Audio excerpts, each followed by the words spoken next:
Pemerintah melalui Satgas COVID-19 memberikan informasi terbaru kepada masyarakat tentang perkembangan jumlah kasus COVID-19 di Indonesia.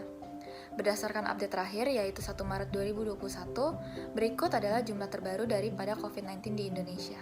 Dapat dilihat bahwa kasus positif ada 1.341.314 jiwa, kasus sembuh ada 1.151.915 jiwa, dan kasus meninggal 36.325 per 1 Maret 2021. Dari jumlah kasus positif yaitu 1.341.314 kasus, untuk jumlah terkonfirmasi bertambah 6.680 kasus, dan kasus aktif ada 11,4% dari terkonfirmasi yaitu 153.074 kasus.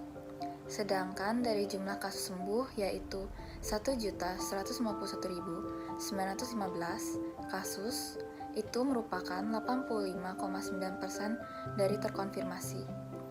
Untuk dari jumlah kasus meninggal yaitu 36.325 kasus, itu merupakan 2,7% dari terkonfirmasi.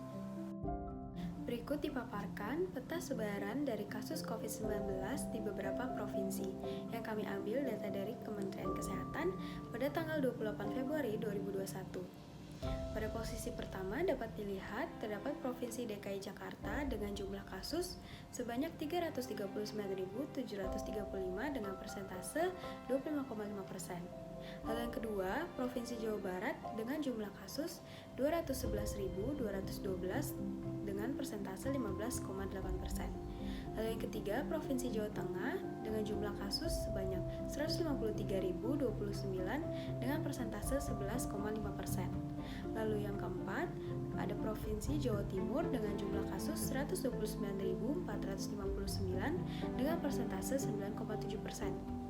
Lalu yang kelima, terdapat Provinsi Sulawesi Selatan dengan jumlah kasus 56.198 dengan persentase 4,2%. Lalu yang keenam, terdapat Provinsi Kalimantan Timur dengan jumlah kasus sebesar 55.390 dengan persentase 4,2%. Lalu yang terakhir, terdapat Provinsi Bali dengan jumlah kasus sebesar 34.215 dengan persentase 2,6%. Dan seperti yang bisa dilihat di atas, berikut adalah data perkembangan kasus terkonfirmasi COVID-19 per harinya. Bisa dilihat dari bulan Mei 2020 sampai ke bulan Maret 2021. Seiring berjalannya bulan, pasien positif COVID-19 per hari bertambah banyak. Kemudian pada tanggal 28 Februari kemarin saat kami mengecek, pasien COVID positif terdapat 5.560 orang.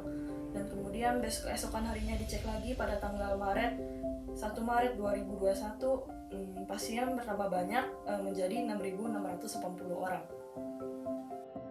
Baik, untuk selanjutnya saya akan menjelaskan mengenai protokol kesehatan yang harus kita jalani selama masa pandemi ini. Protokol kesehatan sendiri terdiri dari beberapa hal. Yang pertama adalah untuk selalu menggunakan masker. Karena dengan menggunakan masker, kita dapat mencegah penularan dari orang-orang yang terinfeksi oleh COVID. Dan yang kedua itu kita harus selalu mencuci tangan karena kita tidak tahu benda-benda yang kita sentuh itu sudah terpapar oleh bakteri ataupun virus. Makanya kita harus selalu mencuci tangan dengan benar sesuai dengan anjuran WHO yang akan dijelaskan pada slide selanjutnya. Ataupun kita juga dapat membawa hand sanitizer ataupun antis kemanapun kita pergi. Yang ketiga adalah selalu menjaga jarak ataupun social distancing sejauh 1 meter satu sama lain. Dan yang keempat adalah untuk menjaga etika kita berbersin ataupun berbatuk. Yang kelima adalah untuk selalu mencuci baju ketika kita selesai berpergian dari luar. Yang keenam adalah untuk selalu minum vitamin untuk meningkatkan imunitas tubuh. Seperti yang dilihat di atas, berikut adalah cara untuk mencuci tangan yang benar, yaitu pertama dari punggung tangan, lalu ke telapak tangan, sela-sela jari, ibu jari, lalu pada belakang dari jari seperti ini, dilakukan pada kedua tangan. Lalu kita akan juga mencuci kuku dengan menunjukkan tangan lalu melakukan seperti ini. Cuci tangan harus dilakukan selama 40 hingga 60 detik.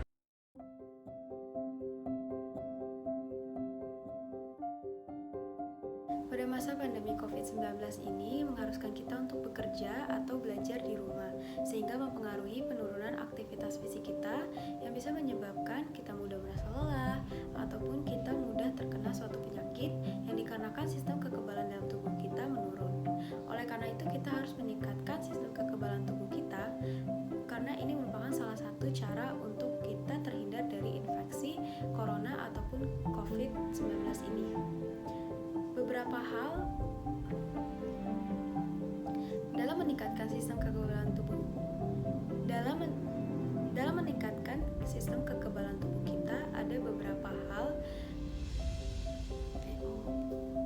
dalam meningkatkan sistem kekebalan tubuh kita ada beberapa cara yang bisa kita lakukan. Salah satunya adalah memiliki pola hidup yang sehat. Pola hidup yang sehat bukan hanya berbicara soal pola makan kita yang teratur ataupun pola tidur kita yang teratur. Tetapi beberapa peneliti sudah meneliti bahwa rutin berolahraga juga memiliki peran yang penting dalam meningkatkan sistem kekebalan tubuh seseorang.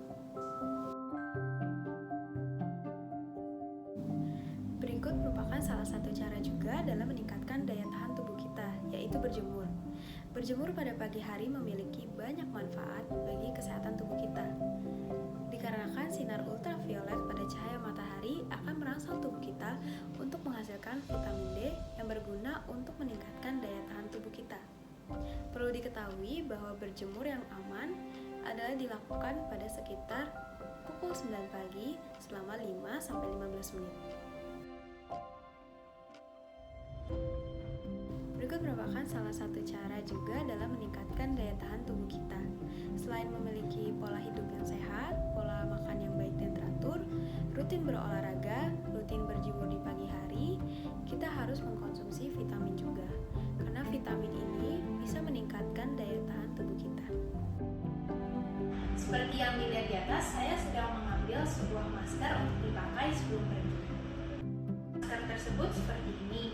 Seperti yang dilihat, saya akan memakai dengan benar, yaitu akan menutup kedua mulut dan juga hidung. Seperti yang dilihat di atas, sebelum kita memasuki mall, kita harus menggunakan hand sanitizer terlebih dahulu dan juga dicek suhu tubuh agar dilihat apakah kita ada suhu badan kita sedikit hangat atau kita ada demam. Seperti yang dilihat di atas, saya sedang mencari tempat untuk mencuci tangan sebelum makan, dikarenakan wajib untuk mencuci tangan saat pandemi sebelum kita mengkonsumsi makanan. Di video selanjutnya akan diberikan contoh bahwa kita harus menjaga jarak. Ketika kita mengantri ataupun duduk, kita harus jaga jarak minimal 1,5 meter sampai 2 meter supaya mencegah daripada penyebaran COVID-19. Baik, untuk video selanjutnya adalah menunjukkan mengenai protokol kesehatan dengan cara langsung mencuci baju yang sudah kita gunakan dari luar rumah setelah kita berpergian ke tempat umum. Hal tersebut dilakukan adalah untuk mencegah penularan dari virus juga, karena kita tidak tahu apakah pakaian kita sudah terpapar oleh bakteri ataupun virus, karena kita tidak tahu siapa saja yang sudah kita temui dan apakah orang-orang tersebut sudah terinfeksi atau tidak. Makanya kita harus langsung mencuci baju yang sudah kita gunakan dari tempat umum ke tempat cucian. Selanjutnya, ketika pulang dari berpergian, kita harus langsung bersih-bersih dan mandi, supaya orang rumah tidak ikut terpapar daripada luar. Seperti yang bisa dilihat di atas, saya sedang mengeluarkan hand sanitizer dari tas saya, kemudian saya akan menyemprotkannya ke tangan saya.